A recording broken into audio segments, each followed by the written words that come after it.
Comrade Sitaram Yechury గారి సంస్మరణ సభ, వారికి సంబంధించిన పుస్తకావిష్కరణ కార్యక్రమంలో పెద్దల్ మోహన్ కంద గారు, బివి రాఘవుల్ గారు, తమ్మినేని వీరభద్రం గారు, సహచర శాసనసభ్యులు మిత్రుడు కూనంనేని సాంబశివరావు గారు, పార్లమెంట్ సభ్యులు డాక్టర్ మల్లు రవి గారు, శాసనసభ్యులు మాజీ మంత్రివర్యులు దానం నాగేందర్ గారు, పెద్దలందరూ, కామ్రేడ్ సోదరులందరికీ కూడా నమస్కారం. దేశ రాజకీయాలలో ఒక ప్రజాస్వామిక స్ఫూర్తిని సమయం సందర్భం వచ్చినప్పుడు ప్రజాస్వామ్య పరిరక్షణలో భాగంగా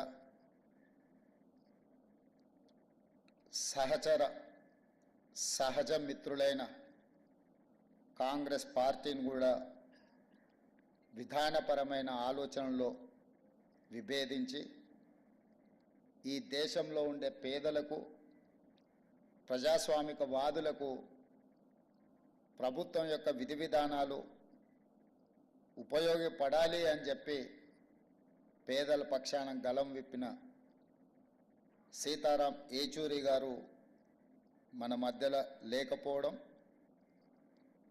తీరని లోటు. కానీ వారి ఆలోచన విధానం, వారు విద్యార్థి దశ నుండి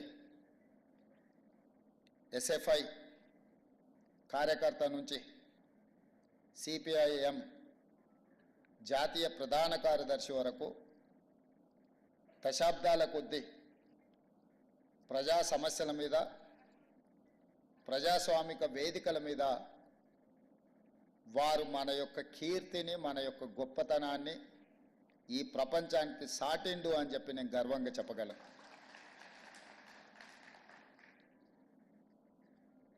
వారిని నేను తక్కువ కలిసిన, కాకపోతే పిసిసి అధ్యక్షుడు అయిన తర్వాత ఒక 2 సార్లు కలవడం జరిగింది. వారితో కొన్ని అంశాలు మాట్లాడుతున్నప్పుడు, వారితో మాట్లాడుతుంటే కీర్తిశేషులు జయపాల్ రెడ్డి గారితో మాట్లాడినట్టుగా నాకు అనిపించింది. ముఖ్యంగా మన రాష్ట్రాల నుంచి, మన ప్రాంతం నుంచి జాతీయ స్థాయిలో సిద్ధాంతపరంగా కానీ, విధానపరమైన ఆలోచన విధానంలో కానీ జైపాల్ రెడ్డి గారి సమకాలికులు సీతారాం ఏచూరి గారు అని చెప్పి మనం గట్టిగా చెప్పొచ్చు. బ్రతికున్నంత కాలం నమ్మిన సిద్ధాంతం కోసం నిలబడే వాళ్ళు చాలా కొద్దిమంది. రాజకీయాలలో ఉన్న ప్రజాప్రతినిధులు చాలామంది ప్రజాప్రతినిధులుగా ఎదగడానికి ఇచ్చిన ప్రాధాన్యత నమ్మిన సిద్ధాంతానికి ఇచ్చేది చాలా అరుదు. ఆ నమ్మిన సిద్ధాంతం కోసమే ఆఖరి శ్వాస వరకు నిలబడ్డ వ్యక్తి కామ్రేడ్ సీతారాం ఏచూరి గారు. చాలామంది నేను ఈ దేశానికే అంకితం, నేను ఈ ప్రజలకే అంకితం అని ఉపన్యాసాలలో చెప్తుంటారు. కానీ ఆచరణలో చాలా తక్కువ. కానీ సీతారాం ఏచూరి గారు బ్రతికున్నంతకాలం ప్రజల పక్షాన నిలబడమే కాదు, వారి మరణానంతరం కూడా వారి కుటుంబము, వారి పార్థివ దేహాన్ని ప్రజలకే ఇచ్చి ఇతరులకు వారు ఉపయోగపడాలనే విధంగా ఆదర్శంగా నిలబడ్డారు. అంటే నిజంగానే వారి దేశ పేద ప్రజలకు, ఈ దేశంలో అవసరం ఉన్న వాళ్ళ కోసం వారు అంకితమైందని చెప్పి మనం మాట్లాడుకోవచ్చు. ఈరోజు విలువలు, సిద్ధాంతాలు అంతరించిపోతున్న సందర్భంలో, చారిత్రాత్మకమైన సందర్భం, దేశం మీద భారతీయ జనతా పార్టీ లేదా భారతీయ జనతా పార్టీ లాంటి ఆలోచనలు ఉన్నవాళ్ళు అధికారం కోసం జమిలీ ఎన్నికల ముసుగులో ఈ దేశాన్ని కబలించాలనుకుంటున్నప్పుడు అత్యంత చారిత్రాత్మకమైన కీలకమైన సందర్భంలో సీతారాం ఏచూరి గారు లేకపోవడం ఈ దేశానికే తీరని నష్టము అని చెప్పి రాహుల్ గాంధీ గారు ఏ ఆలోచన ఏ మాట అయితే చెప్పినో నేను 100% ఏకీభవిస్తున్నా. రాహుల్ గాంధీ గారికి గాంధీ కుటుంబానికి సీతారాం ఏచూరి గారితో చాలా సన్నిహిత సంబంధాలు ఉన్నాయి. రాహుల్ గాంధీ గారు సీతారాం ఏచూరి గారిని ఒక ఫ్రెండ్గా, గైడ్గా, ఫిలాసఫర్గా, ఒక సిద్ధాంతకర్తగా బాగా ఇష్టపడతాడు. వారు చనిపోయినప్పుడు అమెరికాలో ఉన్న రాహుల్ గాంధీ గారు ఈ అంశాన్ని వారే మనందరికీ చెప్పడం జరిగింది. ఈరోజు దేశ రాజకీయాలలో యునైటెడ్ ఫ్రంట్ ఏర్పాటు చేసినప్పుడు జైపాల్ రెడ్డి గారితో పాటు సీతారాం ఏచూరి గారు అత్యంత కీలకమైన పాత్ర పోషించి జాతీయ రాజకీయాలలో ప్రజల పక్షాన నిలబడాలని ఆలోచన చేసినప్పుడు వారు బాధ్యతాయుతమైన బాధ్యతను నెరవేర్చి ఇదే కాదు 2004లో UPA 1 UPA 2 Congress party communist ఇతర రాజకీయ పార్టీలను కలుపుకొని యూపీఏ 1 యూపీఏ 2 ప్రభుత్వాలను ఏర్పాటు చేసి ఫుడ్ సెక్యూరిటీ బిల్ కావచ్చు, రైట్ టు ఎడ్యుకేషన్ యాక్ట్ కావచ్చు, రైట్ టు ఇన్ఫర్మేషన్ యాక్ట్ కావచ్చు, ఉపాధి హామీ పథకం కావచ్చు, ఇవి దేశంలో చాలా విషయాలను సమూలమైన మార్పు తీసుకురావడానికి తీసుకొచ్చిన చట్టాలు. ఆ చట్టాలు తెచ్చిన సందర్భంలో, ఆ చట్టాల మీద చర్చ జరిగిన సందర్భంలో సీతారాం ఏచూరి గారు ఆ ప్రభుత్వ ఏర్పాటులోనే కాదు, పేదలకు అనుకూలమైన food security, right to education act, right to information act, పారదర్శకమైన పరిపాలన అందించాలంటే ప్రభుత్వం తీసుకునే నిర్ణయాలు ప్రజలకు అందుబాటులో ఉంచాలి అని రైట్ టు ఇన్ఫర్మేషన్ యాక్ట్ తీసుకొచ్చినప్పుడు వారు పోషించిన పాత్ర ఈరోజు మనం అందరం గుర్తు చేసుకోవాలి.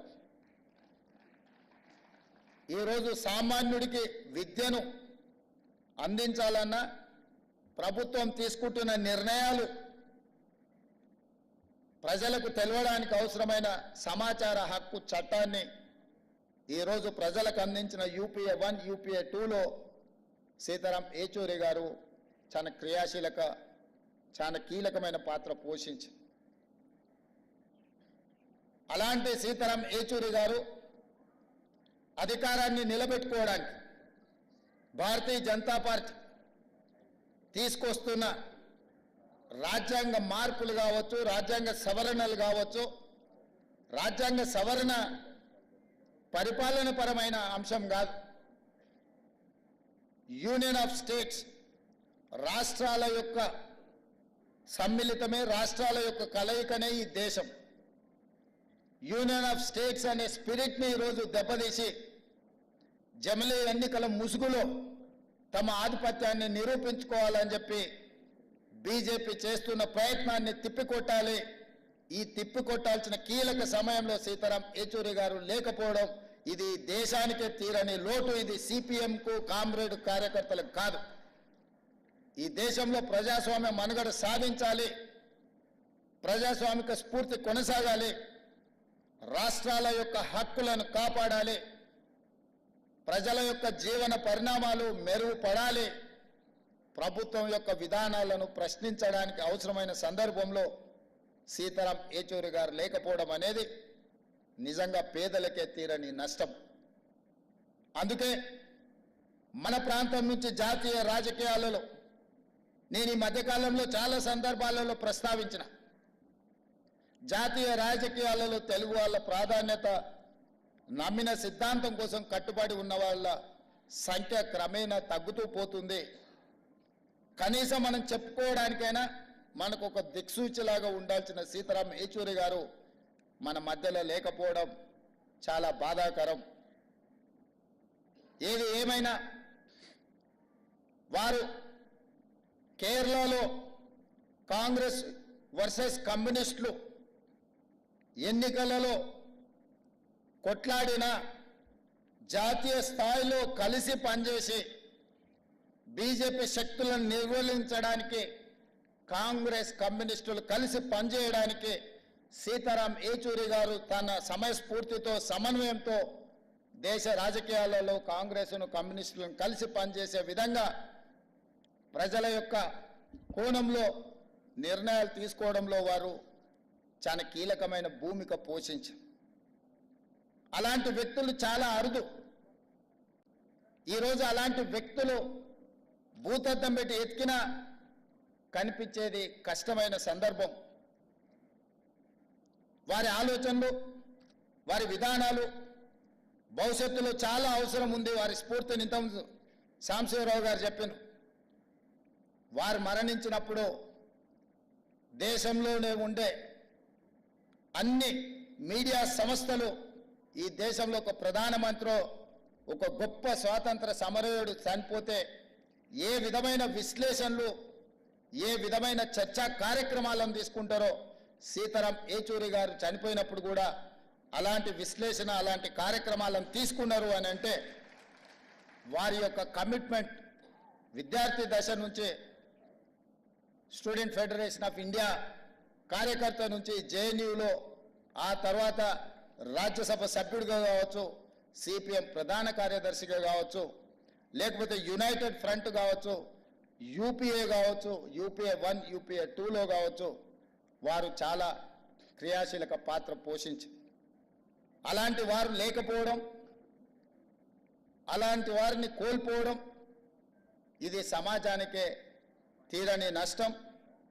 ఏది ఏమైనా వారు సూచించిన, వారు పాటించిన సిద్ధాంతాలను ఈరోజు వారిని స్ఫూర్తిగా తీసుకొని కేంద్ర ప్రభుత్వం ఏదైతే జమిలీ ఎన్నికల్ని తీసుకురావాలనే ప్రయత్నం చేస్తుందో, కేంద్ర ప్రభుత్వంలో రవనీత్ సింగ్ బిట్టు కేంద్ర మంత్రి, ఒక కేంద్ర మంత్రి ప్రధాన ప్రతిపక్ష నాయకుడు రాహుల్ గాంధీ గారి మీద వాడిన పదజాలం, నరేంద్ర మోడీ గారు ఖండించకపోవడము, ఆ మంత్రి గారి మీద చర్యలు తీసుకోకపోవడం అనేది బీజేపీ యొక్క ఫ్యాసిస్ట్ విధానాలు ఈరోజు కళ్ళకు కనిపించినట్టుగా మనకు ఉన్నాయి.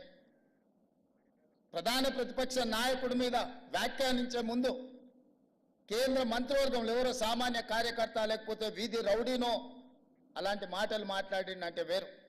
నరేంద్ర మోడీ గారి మంత్రివర్గంలో ఉన్న మంత్రి ఇట్లాంటి భాష, ఇట్లాంటి ఆలోచన విధానంతో మాట్లాడడము ఇది ప్రజాస్వామ్య స్ఫూర్తికి మంచిది కాదు. ఇట్లాంటి తప్పుడు విధానాలు,